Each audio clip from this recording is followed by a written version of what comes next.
Bulletin کے آغاز میں آپ کو بتائیں کہ فوج سیاست میں نہیں الجھنا چاہتی، فوج کو سیاست سے دور رکھا جائے۔ گورنر راج سے متعلق فیصلے کا دائرہ اختیار حکومت کے پاس ہے۔ افواج پاکستان سے متعلق آئینی ترمیم پر صرف اپنی رائے دے سکتے ہیں، فیصلہ نہیں دے سکتے۔ D G RCR lieutenant general Ahmed Sharif Chaudhry کی صحافیوں کو بریفنگ، کہا سہیل آفریدی وزیر اعلیٰ خیبر پختونخوا ہیں، ہماری کوئی ذاتی پسند ناپسند نہیں۔ ترجمان پاک فوج نے خیبر پختونخوا سے ریاستی اور سرکاری تعلق رہے گا۔ کور کمانڈر پشاور نے بھی ریاستی اور سرکاری تعلق کے تحت ملاقات کی، جبکہ خیبر پختونخوا میں گورنر راج کا فیصلہ تصوراتی ہے۔ یہ فیصلہ ہم نہیں، حکومت نے کرنا ہے۔ ہم سیاست کرنا نہیں چاہتے، اگر گھسیٹا گیا تو یہ ان کی اسٹریٹجی ہے۔ غزہ میں امن فوج بھیجنے کا فیصلہ حکومت اور پارلیمنٹ کرے گی۔ بس بہت ہو گیا، دہشت گردوں سے کبھی بات نہیں ہوگی۔ افغانستان کی شرائط معنی نہیں رکھتی، دہشت گردی کا خاتمہ اہم ہے۔ افغانستان کے بارے معاملات کا حل وہ حکومت جو عوام کی نمائندہ ہو۔ افغان طالبان کو پاکستان کا رسپانس فوری اور مؤثر تھا۔ پاکستان پالیسی بنانے میں خود مختار ہے۔ سیکورٹی فورسز نے جھڑپوں میں 206 افغان طالبان اور 100 سے زائد فتنہ الخوارج کے دہشت گردوں کو ہلاک کیا۔ ترجمان پاک فوج کے مطابق پاکستان کے پاس خیبر پختونخوا، بلوچستان، گلگت بلتستان میں قیمتی منرلز ہیں۔ افغانستان سے بڑے پیمانے پر منشیات پاکستان سے اسمگل کی جا رہی ہیں۔ افغانستان میں منشیات اسمگلرز کی افغانستان میں سیاست میں مداخلت ہے۔ لیفٹیننٹ جنرل احمد شریف چودھری نے مزید کہا کہ غزہ امن فوج کا فیصلہ حکومت اور پارلیمنٹ کرے گی۔ معاون خصوصی اطلاعات خیبر پختونخوا شفیع اللہ جان کہتے ہیں صوبے کے فیصلے خیبر پختونخوا میں ہی ہونے چاہیے۔ پشاور میں میڈیا سے گفتگو کرتے ہوئے شفیع اللہ جان نے کہا کہ صوبے کو بدامنی کا سامنا ہے اور قبائلی سم اضلاع میں حالات خراب ہیں۔ ان کا کہنا تھا کہ امن کے قیام کے لیے مذاکرات ہی واحد راستہ ہیں۔ اسی مقصد کے تحت ایک کمیٹی قائم کی گئی ہے جس کے اراکین کی تعداد بڑھا کر 37 کر دی گئی ہے۔ شفیع اللہ جان نے کہا جلد آل پارٹیز کانفرنس بلائی جائے گی جس میں قبائلی عمائدین سے بات چیت کی جائے گی اور جامع پلان بنا کر کمیٹی کے سامنے پیش کیا جائے گا۔ انہوں نے کہا کہ ہم چاہتے ہیں خیبر پختونخوا کے فیصلے خیبر پختونخوا میں ہی ہوں۔ صوبے کا وزیر اعلیٰ بااختیار ہے، جو بھی ہوگا سب کے سامنے ہوگا۔ شفیع اللہ جان نے مزید کہا کہ ہم چاہتے ہیں کہ صوبے کے فیصلے بانی اور وزیر اعلیٰ سہیل آفریدی کریں۔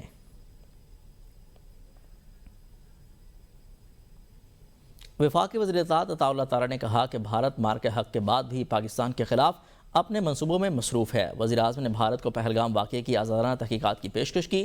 فیلڈ مارشل سید آصف منیر کی قیادت میں ہم نے اپنے سے 4 گنا بڑی طاقت کو شکست فاش دی۔ عطا تعالی نے کہا کہ پاکستان پر دہشت گردی کو فروغ دینے کا جھوٹا الزام لگایا گیا۔ پہلگام واقعے کے فوری بعد پاکستان پر الزام عائد کر دیا گیا۔ پاکستان خود دہشت گردی کا سب سے بڑا شکار ہے۔ انہوں نے کہا کہ ملہ نے بھارتی ایجنسیوں کے ہاتھوں استعمال ہونے کی تمام کہانی دنیا کے سامنے سنائی۔ انہوں نے کہا کہ جب جنگ ہم پر مسلط کی گئی تو ہماری مسلح افواج نے منہ توڑ جواب دیا۔ مار کے حق میں ہماری فضائیہ کا کردار سنہری حروف میں رکھا جائے گا۔ The Prime Minister led from the front and you could see him interacting with ambassadors from different countries and reaching out and explaining the situation on ground. Prime Minister offered an impartial investigation into the Pahalgam incident. It actually proved that Pakistan had clean hands, that Pakistan had nothing to do with the Pahalgam incident. A fisherman from the high seas was caught by the Indian Coast Guard and was tasked with a certain assignment to procure certain uniforms so that they could pin an incident on Pakistan. We proved our military dominance, that we were never desirous of a war, but when war was imposed upon us, our armed forces gave a befitting response. نون League نے 27ویں آئینی ترمیم کے لیے Peoples party سے حمایت مانگ لی ہے۔ چیئرمین پاکستان پیپلز پارٹی بلاول بھٹو زرداری نے social media platform X پر اپنے پیغام میں کہا کہ وزیر اعظم شہباز شریف کی سربراہی میں مسلم لیگ نون کے وفد نے صدر آصف علی زرداری اور ان سے ملاقات کی ہے۔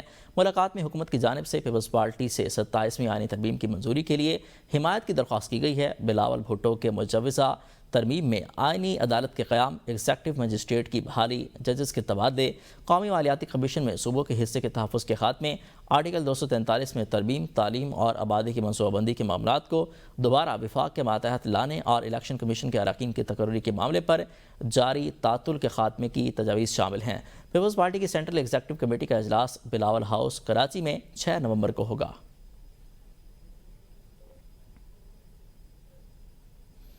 مشیر خزانہ خیبر پختونخوا مزمل اسلم کا بلاول بھٹو زرداری کی 27ویں آئینی ترمیم ٹویٹ پر رد عمل، کہا دیانتداری سے ان ترمیم کے لیے قومی اتفاق رائے کی ضرورت ہے، ملک کی بہتری کے لیے اس پر وسیع مشاورت درکار ہے۔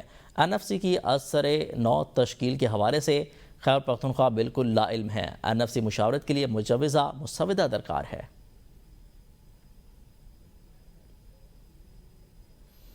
بلاول بھٹو نے ایکس کے ذریعے عوام کو 27ویں آئینی ترمیم کا پیغام دیا ہے۔ پیپلز پارٹی اور نون لیگ ایک ہی پہیے کے دو رخ ہیں، اپنے مفادات کے لیے دونوں پارٹیاں اکٹھی ہو جاتی ہیں۔ JUI کے سینیٹر کامران موسیٰ کی ABN نیوز سے گفتگو، کہا حکومت ہمیشہ سے یہی کہہ رہی تھی کہ 27ویں ترمیم نہیں ہو رہی، تاہم معاملہ ابھی کھل کر سامنے آیا ہے۔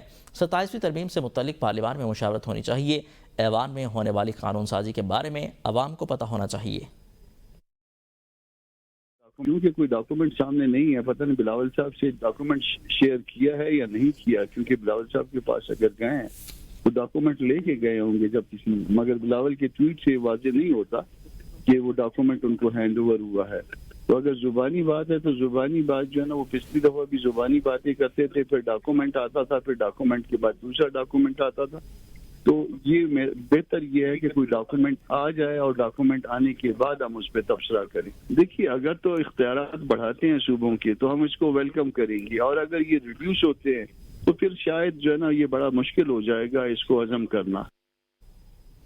الیکشن کمیشن نے 3 حلقوں میں ضمنی انتخابات کی نئی تاریخ مقرر کر دی ہے۔ نوٹیفیکیشن کے مطابق NA 66 وزیر آباد، NA 129 لاہور اور PP 87 میاوالی میں ضمنی انتخابات 23 نومبر کو ہوں گے۔ الیکشن کمیشن نے 3 حلقوں میں ضمنی انتخابات کی نئی تاریخ مقرر کر دی ہے۔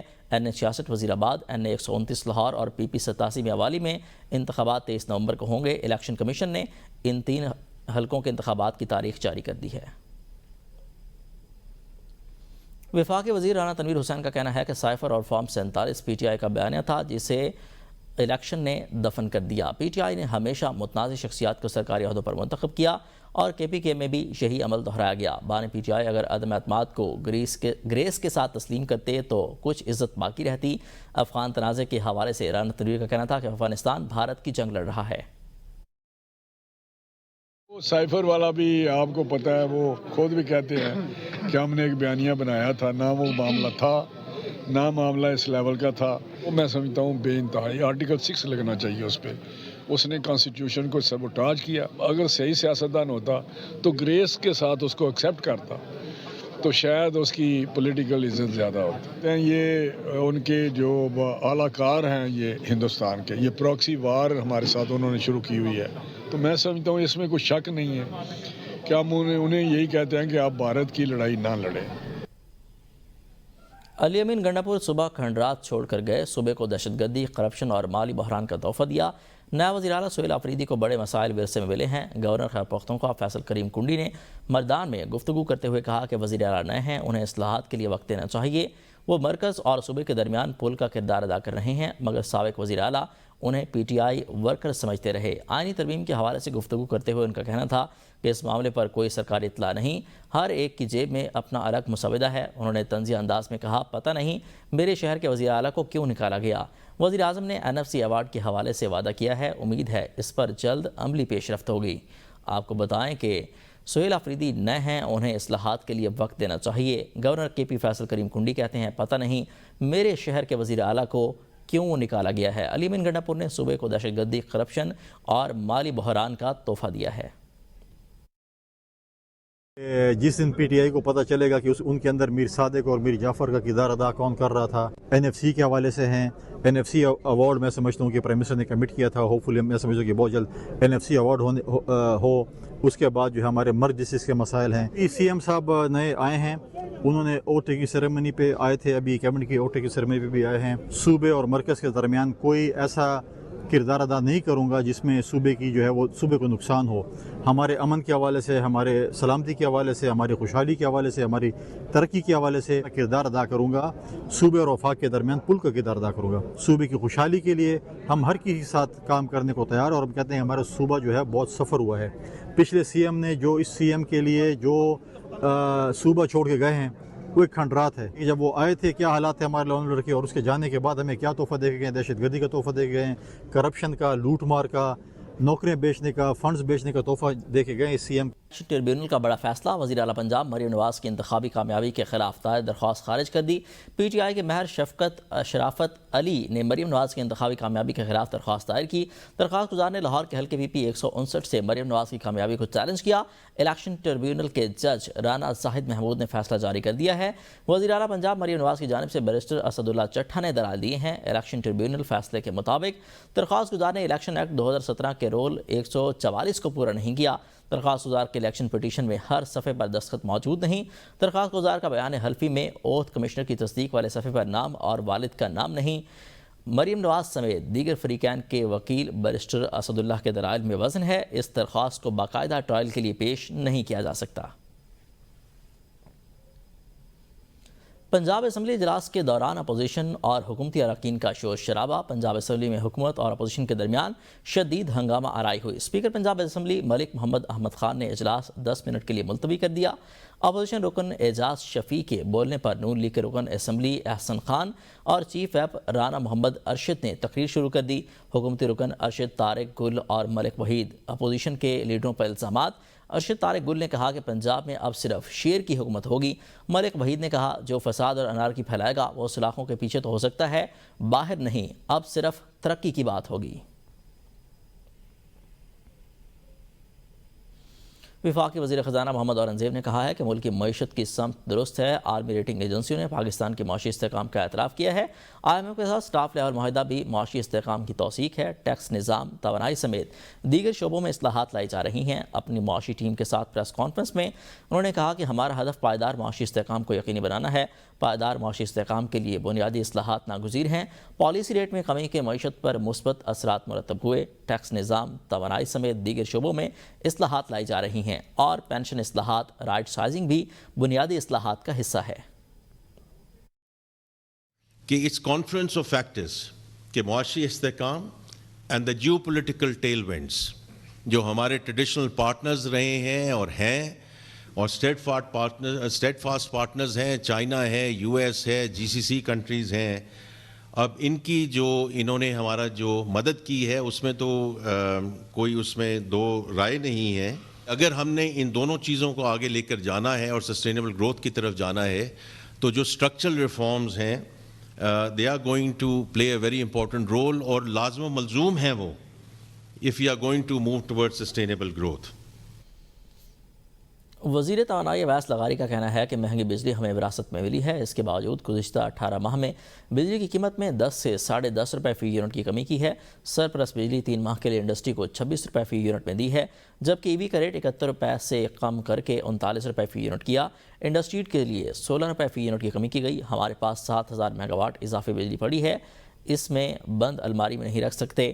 20 سال سے ہر حکومت جو کوشش کر رہی تھی وہ اس کابینہ نے کر دکھایا ہے۔ حکومت اب بجلی نہیں خریدے گی، وہ اس کاروبار سے باہر آ چکی ہے۔ لوگوں کو آپس میں بجلی خرید و فروخت کرنی پڑے گی جس سے انہیں بہترین قیمتیں ملیں گی۔ انٹیگریٹڈ جنریشن کیپیسٹی کی پلاننگ ہوتی ہے کہ مجھے اگلے 10 سال کے اندر کیا چاہیے، کس قسم کی بجلی چاہیے، سولر چاہیے، ونڈ چاہیے، ہائیڈرو چاہیے، نیوکلیئر چاہیے، ملک کے کس حصے میں چاہیے، اس کے لیے ٹرانسمیشن لائنز کس قسم کی چاہیے، ان ٹرانسمیشن لائنز کے اوپر کیا خرچہ آئے گا۔